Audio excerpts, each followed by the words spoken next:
কলকাতার একটি হোটেলে আজকে খুব ভোরে অগ্নিকাণ্ডে আমরা যতদূর জেনেছি পত্রিকা মারফত মিডিয়া মারফত যে 9 জনের মৃত্যু হয়েছে। সবচেয়ে প্রথমেই আমি যাদের মৃত্যু হয়েছে আকস্মিক মৃত্যু আমরা অবশ্যই গভীর শোক প্রকাশ করছি সেই কারণে, এবং সেইটা আমাদের প্রায় 9 জনের মধ্যে যতদূর জানা গেছে যে 5 জন বাংলাদেশি ওখানে ছিলেন। 5 জন বাংলাদেশি স্থানীয় পুলিশ তাদেরকে শনাক্ত করতে পেরেছে। আমাদের ডেপুটি হাই কমিশনার যে আছে কলকাতায়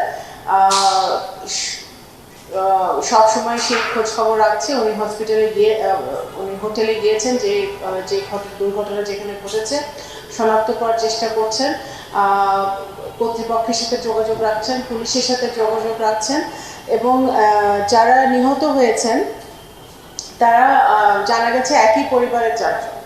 জেডআই ওয়াটার ট্যাঙ্ক দিচ্ছে আজীবন ওয়ারেন্টি। জেডআই ওয়াটার ট্যাঙ্ক, পানির সুরক্ষায় টেকসই সমাধান।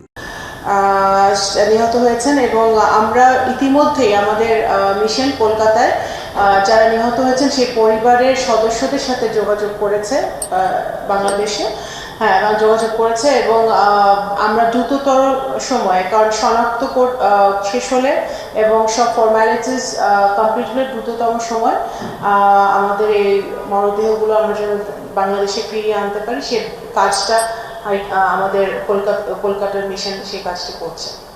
যদি আমরা যেহেতু এখানে কোনো শ্রমিক না বা কোনো রকম প্রবাসী কল্যাণের হয়তো খুব একটা ওখানে ভূমিকা নেই, তাও যদি এখানে ওই যারা দুর্ভাগ্যবশত মৃত্যুবরণ করেছেন তাদের পরিবার যদি খরচ বহন করতে না পারেন তাহলে অবশ্যই সরকার সেটা দেখবে।